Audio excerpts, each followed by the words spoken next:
ఇక్కడ ఇచ్చేసిన తెలుగుదేశం పార్టీ కుటుంబ సభ్యులకు, కూటమి నాయకులకు, మీడియా మిత్రులకు ప్రతి ఒక్కరికి నమస్కారాలు తెలియజేసుకుంటున్నాను.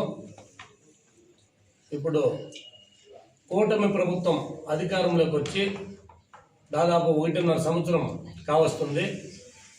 ఈ 1.5 సంవత్సరంలో కూడా ఆంధ్రప్రదేశ్లో ఈ కూటమి ప్రభుత్వం వచ్చిన తర్వాత గౌరవ ముఖ్యమంత్రి వారు నారా చంద్రబాబు నాయుడు గారు కావచ్చు, ఉప ముఖ్యమంత్రి పవన్ కళ్యాణ్ గారు కావచ్చు, యువనేత నారా లోకేష్ బాబు గారు కావచ్చు, పలమనేరు తీసుకుంటామంటే గౌరవ శాసనసభ్యులు పెద్దలు అమర్నాథ్ రెడ్డి కావచ్చు, వీళ్ళంతా కూడా రాష్ట్రాన్ని వాళ్ళు పలమనేరు నియోజకవర్గాన్ని మన అమరన్న గారు ఎలా అభివృద్ధి చేయాలా అనేసి వీళ్ళు చేసిన దరిద్రపు పాలనని ఈరోజు మళ్ళీ గాడిలో పెట్టాలంటే వాళ్ళ తల ప్రాణం తోక్కొస్తోంది. దీంట్లో ఉన్నారు సెంట్రల్లో గౌరవ ప్రధానమంత్రి గారు నరేంద్ర మోడీ గారి ఆశీస్సులతో ఈరోజు రాష్ట్రము ఈ 1.5 సంవత్సరంలోనే ఎంత అభివృద్ధి చెందిందో విజ్ఞులు, చదువుకున్న వాళ్ళు, ఉన్నత వర్గాలంతా కూడా, పేద బడుగు బలహీన అంతా కూడా ఆలోచన చేస్తున్నారు. ఆ మూమెంట్లో ఈరోజు ఆంధ్రప్రదేశ్ ఎంతో అభివృద్ధిలో ముందుకు పోతా ఉంది. ఎందుకంటే వీళ్ళు 5 ఏళ్ళు చేసిన అవినీతి, అరాచక పాలన, కనీసం ఉద్యోగులకు జీతాలు లేకుండా, కనీసం పెన్షన్ లేకుండా హతపాలానికి తొక్కేసిన ఆంధ్రప్రదేశ్ని అభివృద్ధి దిశగా ఈరోజు పెద్ద పెద్ద మన నాయకులు తీసుకెళ్తా ఉంటే అది చూసి ఓర్చుకోలేని మన పలమనేరులోని అంతా ప్రబుద్ధులే, మాట్లాడేదంతా శ్రీరంగ నీతులే, దూరేదంతా దొమ్మిరి గుడిసెలే. మన పలమనేరు నాయకులు చెప్తున్నా. ఎందుకంటే ప్రాక్టికల్గా నేను అనుభవించిన గత మున్సిపల్ ఎన్నికలు అన్నప్పుడు నా అనుభవం కూడా మీతో చెప్పదలుచుకున్నాను. పలమనేరు పట్టణ టౌన్ కన్వీనర్ అయినటువంటి ఒక ఆర్మీలో కూడా పనిచేసినానంట. అది ఎందుకు ఆర్మీలో పనిచేయనో నాకు తెలియదు. ఎందుకంటే స్పెసిఫిక్గా నన్ను పెట్టిన ఇబ్బందే నేను చెప్తున్నా. మున్సిపల్ ఎన్నికలు అర్ధరాత్రులకు తలుపులు తట్టి ఎట్లా చేసి అనేసి లాస్ట్లో స్క్రూటినీ రోజు కూడా మున్సిపల్ ఆఫీస్లో ఆ పరమేశ్వరుడు ఉండే గుడి వెనకాల వచ్చి అందరూ పెరికేసినాం, నీవు పెరకలేదు, నువ్వు ఉంటే పెరికేస్తా ఆయన. ప్రజాక్షేత్రంలో రావాలయ్యా, కనీసం మీ గవర్నమెంట్ పైన ఎటువంటి పాజిటివ్ ఉందా నెగిటివ్ ఉందా తెలుస్తుంది. అది కాకుండా మొత్తమే వీళ్ళు అనధికారంగా అన్ని అధికారులను చేతిలో పెట్టుకునేసి మున్సిపాలిటీలో రాత్రి అంతా ఉండి గబ్బు పట్టించేసి ఇది చేసేసి ఈరోజు చిట్టా ఉంది. నీకు దమ్ము ధైర్యం ఉంటే నువ్వు భారత సైన్యంలో పనిచేసిన వాడు అయితే ఆ చిట్టా ఇప్పు. అది ఇప్పలేదు. అది పోంగా గత 2019కి ముందు ఎన్నికలప్పుడు ఇదే జగన్మోహన్ రెడ్డి గారు పలమనేరుకు వచ్చినప్పుడు మాజీ ఎమ్మెల్యే అయినట్టు వెంకటేగౌడ్ గారు ఇక్కడ మీటింగ్ పెట్టినప్పుడు బ్రహ్మాండంగా మాట్లాడారు. గంగన సిరుసు, పెద్ద చెరువు, పలమనేరుకి ఇంటింటికి ట్యాపు, ప్రతి ఒక్కరికి ఇల్లు, ఇవిని ఈ 5 సంవత్సరాల్లో మీరు ఏదైతే అడిగినారో శ్వేతపత్రము, పలమనేరుకు ఒక మంచి అభివృద్ధి ఒకటి చేసిన దాఖలాలు మీకు ఉన్నాయా? చెప్పుకునేకి ఏమైనా ఉందా? ఏమీ లేదు. అది వచ్చి శ్వేతపత్రం అంట. కొన్ని రోజులు ఉంటే మీ పర్సనల్ శ్వేతపత్రాలు అన్నీ అధికారుల ద్వారా వాళ్ళే రిలీజ్ చేస్తారు. ప్రతి ఒక్క ఎవరెవరైతే ఉన్నారో మీరు ఇంటింటికి ఒక తహసీల్దార్ని పెట్టుకొని, తహసీల్దార్ సీల్ను పెట్టుకొని అనుకున్న వాళ్ళకంతా పట్టాలు ఇచ్చేసి ఆ అక్రమ పట్టాలు మీరు సక్రమ పట్టాలు అనుకొని ఒక ప్లాట్కి ఏం రేటు, గంటా ఊరంతా, కురప్పల్లంతా, గడ్డూరంతా అనేసి మీరంతా ఎంత అవినీతి చేయందో మీ చిట్టాలు, పట్టాలు, మీ అవినీతి అక్రమాలు అవన్నీ కూడా మా బుట్టుల్లో కూడా ఉన్నాయి. మేము రాజకీయమే చేస్తాం అనేది.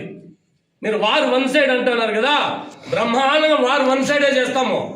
వారు 1 సైడ్ ఈసారి జరిగేది. మీరు అంటారు 26 గెలిచేసి వైఎస్ఆర్సీపీ జెండా ఎగరేద్దామంటారు కదా. ఇక్కడ ఉండేది కూటమి ప్రభుత్వం. 4 కాలాల పాటు చల్లగా ఆంధ్రప్రదేశ్ని ముందుకు తీసుకుపోయే దాంట్లో ఇంకా 15 కాదు 20 ఏళ్ళు కూటమి ప్రభుత్వమే అధికారంలో ఉంటుంది. మీరు అనుకుంటాను 26 గెలిచి జెండా ఎగరేస్తామంటే పేపర్లు పెరిగేకి ఇంకోటి చేసాక అక్కడ ఉండేది గౌరవ ముఖ్యమంత్రి చంద్రబాబు నాయుడు గారు, అమరన్న గారు. ఇద్దరు క్రమశిక్షణ గల నాయకులు, ఎంతో రాజకీయ అనుభవం నాయకులు. వాళ్ళు మీలాగా చీప్ ట్రిక్స్ చేయరు. అది గుర్తుపెట్టుకునేసి ఇంకొక ఆయన చెప్తాడు మద్దంపల్లి రోడ్ అని. చేసిందే మీరే కదా. యువతని భ్రష్టు పట్టించింది మీరు కదా. గంజాయి మత్తులో దింపింది మీరు కదా. టెట్రా ప్యాకెట్లు ఈరోజు మీదేదైతే వార్డు ఉన్నదో ఆ వార్డులో అంతా ప్రతి ఇంటికాడ టెట్రా ప్యాకెట్లు గుర్తులేదా? అదే మా మీద చెప్తున్నారు. మేము వచ్చిందనా సక్రమమైన మీ జగన్మోహన్ రెడ్డి 25 ఏళ్ళకి మా మద్యం షాప్ అంతా కుదువు పెట్టేస్తే దాన్ని సక్రమంగా అమ్ముతాడము. మీరు ఎవరైతే ఉండారో రౌడీ షీటర్లో మంచి మంచి యువతని పెడదారిని పట్టించి తప్పుదారి పట్టించి గంజాయికి డ్రగ్స్కి అలవాటు చేసి ప్రతి ఇంట్లోనే టెట్రా ప్యాకెట్లు తెచ్చి వాళ్ళకి డబ్బు చూపించి మొత్తమే మదనపల్లి రోడ్డు నుంచి చెప్పింది ఒక మాజీ కౌన్సిలర్ భర్త కాదా అని నేను మీడియా సమావేశంగా తెలియజేస్తున్నా. దానికి చెప్పాలంటే నేను బహిరంగ సవాళ్ళను విసురుతా, ఎక్కడ నిరూపిస్తా. మద్యం కేసులు ఉన్నంత ఈరోజు కోర్టులకు తిరుగుతాం కదా, ఎన్నున్నాయి? అదన్నీ మీరు పెట్టిన భిక్ష కదా వాళ్ళకి. ఈరోజు మదనపల్లి రోడ్ని ఇల్లీగల్ యాక్టివిస్ట్ అంతా తయారు చేసిన మీరు పీస్ఫుల్గా ఉన్న ఏరియా అంత పనులు పాడు చేసుకున్న ఎస్టేట్లో కొలుగులు మంచి చెడ్డ పాపము దానంతా సర్వనాశనం అయిపోయి అదంతా మదనపల్లి రోడ్ని భ్రష్టు పట్టించింది గౌరవ మాజీ చైర్పర్సన్ భర్త అయిన కాదా? కనీసం నీ వార్డులో ఓట్లు ఎలక్షన్ జరిపినావా? ఆ రోజు కాలనీలోకి మన కాలనీలోకి మీ గురించి చెప్తారు ఏమేమి చేసింది. అది మొత్తమే పలంనేరులో ఎప్పుడు లేదంటే యునానిమస్ మీకు ఎట్లయిపోయినాయి ప్రజలకు తెలీదా? మీరు ఎవరైతే ఆ విధంగా గెలిచినారో కనీసం మీకు వార్డు ఎంత బౌండరీస్ తెలిసినా, ఎన్ని ఓట్లో తెలిసినా ఏమీ తెలీదు. కౌన్సిలర్ ఈసారి అట్లంతా జరగదు. ప్రజాక్షేత్రంలో బ్రహ్మాండంగా వస్తాము. మీకు ఇప్పుడు కూడా చెప్తున్నా, ఎవరైతే చిట్టా అంటే ఊరికే మేకపోతు గాండ్రింపులకి భయపడే వాళ్ళు ఎవరు లేరు. మేమంతా పులి గాండ్రింపులో ఇదే పద్ధతిలో మేము ఉన్నాము. మీరు చిట్టా ఏమైనా ఉంటే ఇప్పండి. ఇక్కడ ఎవరు భయపడి వచ్చి ఎవడు లే. తప్పు చేసింది మీరే. దొంగ అన్నట్లుగా దయ్యాలు వేదాలు వల్లిస్తున్నట్లుగా ఉంది మీ చరిత్రలో. అన్నీ ఉన్నాయి. సమయం వచ్చినప్పుడు అధికారుల ద్వారా మేము విప్పుతాము. అమరన్న గారు ఎటువంటి నాయకుడు ప్రతి ఒక్కరికి తెలుసు. కాబట్టి ఇంత దాస్తే మీకే మంచిది. ఎత్తాలంటే విత్ ప్రూఫ్స్తో సహా మొత్తం మీడియా సోదరులకు బయట పెడతాం. పలంనేరు ప్రశాంతతగా ఉండాలన్నదే అమరన్న గారి యొక్క ధ్యేయం. మా యొక్క ఆయన అడుగుజాడల లక్ష్యం మా ధ్యేయము. అంతేగాని ఏదేదో చెప్తాడు వినేకి ఎవరు సిద్ధంగా లేరు. ఈసారి ప్రజాశక్తులు రండి. ఎవరు సత్తా ఏమో ఈ మొన్న సాధారణ ఎన్నికలు తెలిసింది. ఈసారి ఇంకా బ్రహ్మాండంగా ఉంటాము. మా వాళ్ళంతా సైనికులుగా పనిచేసి పలంనేరు అభివృద్ధే అమరన్న గారు తెలుగుదేశం పార్టీ మా యొక్క ధ్యేయం. మీలాగా బ్రాండ్ పలంనేరు రావాలా, స్వచ్ఛ పలంనేరు రావాలా, మీలాగా కంపు కొట్టిన పలంనేరు వద్దు. మీరు వద్దు, మీ దరిద్ర పాలన వద్దు. మీరు అవసరమేలా స్వచ్ఛతగా వస్తుంది, అభివృద్ధి ఉంటుంది, ప్రజలు బాగుండాలి, మనమంతా బాగుండాలని తెలియజేసుకుంటాం. జై హింద్. అలాగే గతంలో మాజీ చైర్పర్సన్ భర్త అయినటువంటి మీరు ఉద్యోగాలు అమ్ముకున్నటువంటి వీడియోలు మా దగ్గర కూడా ఉన్నాయి. మీ ఇంట్లోనే మీరు ఉద్యోగాలు ఇచ్చి 5 లక్షల రూపాయలు ఎవరికి చెప్పొద్దండా నేను ఇచ్చేస్తానని చెప్పేసి కూడా ఆ వీడియోలంతా కూడా పలంనేరు ప్రజలు పట్టణ ప్రజలు అందరూ చూసినారు. అవంతా కూడా ఉన్నాయి. ఇటువంటివి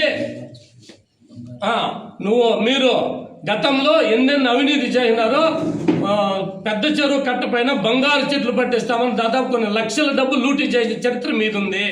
అంతేకాకుండా లైట్లు వేస్తే దాదాపు 10 లక్షల రూపాయలు కూడా కానీ లైట్ని దాదాపు 35 లక్షలు పెట్టిన ఈ పలంనేరు మున్సిపాలిటీలు ఉంది మీ చరిత్ర. ఇటువంటివి చాలా ఉన్నాయి. మా దగ్గర కాంప్లెక్స్లో ఎంత వసూలు చేసింది, రూములు ఎంత కమ్ముకునింది. ఆ బాబు ఎవరో పాపం మన మైనార్టీ స్టార్లో చనిపోతే మీ ఎంపీ గారు వచ్చిందని అక్కడ మిస్బా ఏదో కాంప్లెక్స్ పెడతామని ఏమైంది? ఆ కాంప్లెక్స్ పోతే మీ చరిత్ర తెలుస్తుంది. బస్టాండ్లో రాజకీయాలు బాగుందా అని కుదించి మీ అక్రమంగా సంపాదన కోసం కట్టే మొన్న వచ్చిన వర్షానికి పాపం బస్టాండ్ సూపర్ బార్ మొత్తం ఇదైపో దేవి ఎటువంటి జవిలీదిలో మేము అడ్డుకోకుండా పోతే మీరు ఈరోజు అక్రమ కట్టాలి ఆడ కూడా వెలిసేవి. మేమంతా అడ్డుకున్నాం. ఇటువంటివంతా మా దగ్గర ప్రిపేర్ ఉంది, ఫైల్ ఉంది. అన్నీ ఎప్పుడో ఒక రోజు మొత్తం చిట్టా విప్పుతాం, బయట పెడతాము. దగ్గరలోనే మీకు అందరికీ శంకర్గిరి మాన్యాలకు పంపించే కూడా మా దగ్గర అన్ని ప్రూఫ్స్ ఉన్నాయని కూడా మీకు సౌకర్యంగా తెలియజేస్తున్నాం.